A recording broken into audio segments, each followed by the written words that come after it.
Now let's name acid anhydrides. Now, in the introduction to this, I talked about how these are a dehydration of carboxylic acids. So I just want to show that to you.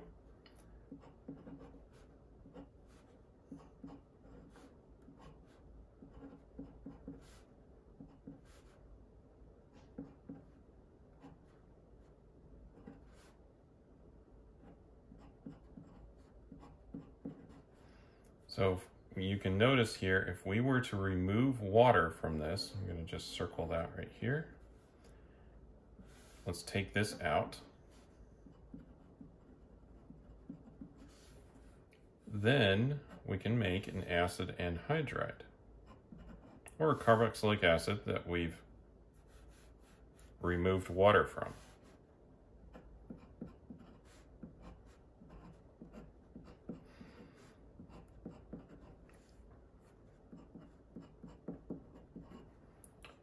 So the naming does kind of follow this. So if we have a symmetrical acid anhydride, that is, we have the same group, R group, on either side, it's a very simple name. So for example, let's look at just having propyl groups on here.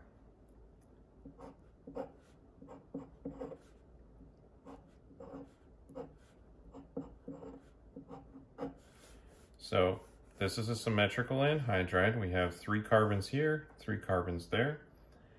And the way it's named is we just start from the acid that it would be, which would be propanoic acid, right? If this was an acid, or if that was an acid.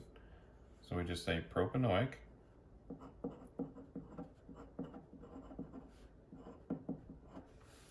And then we just tell them, it's an anhydride.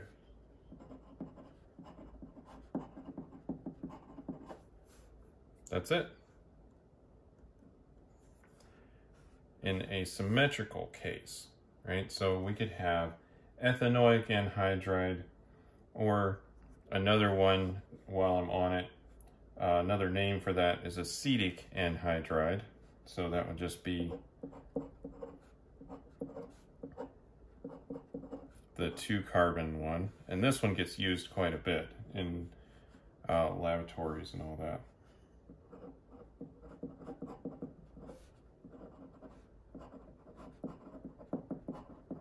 Again, this is just from acetic acid being the common name of ethanoic acid, and then anhydride to indicate that we've removed water, put it together into this configuration. Of course, the actual IUPAC name for this would be ethanoic anhydride.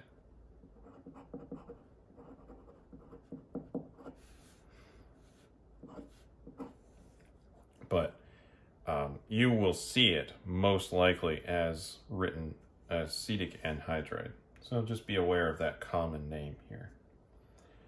All right, so that's how symmetric anhydrides are named.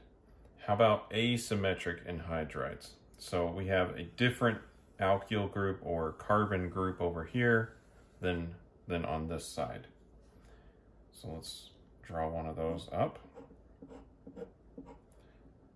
We'll go with our benzene ring here.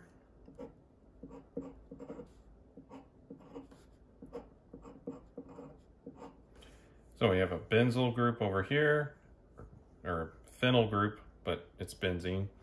And then we have an ethyl group over here. These are named in alphabetical order. So B comes before E, so we'll start there. And we just say benzoic.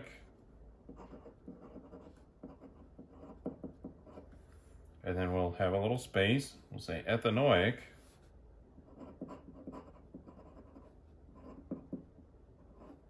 And then anhydride.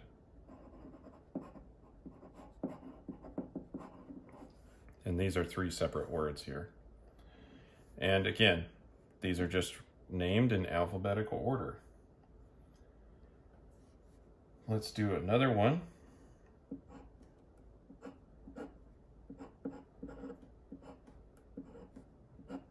So this is almost symmetrical. We have a propane group here, propanoic, and we have 3 carbons here, but now we've got a methyl substituent on this one. So it's not exactly symmetric, so we'll have to name this. Now, we'll count 1, 2, 3, right? We'll start from the anhydride. So this is the second carbon.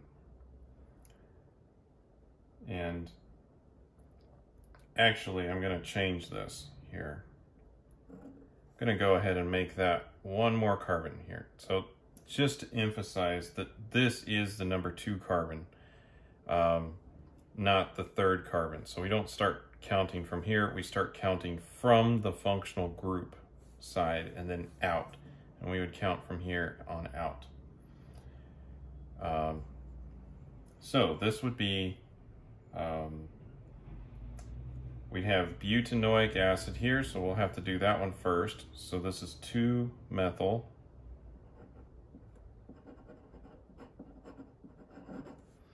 Butanoic.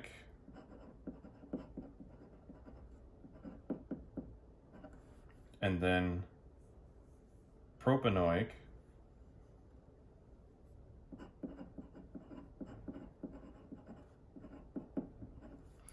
And then anhydride.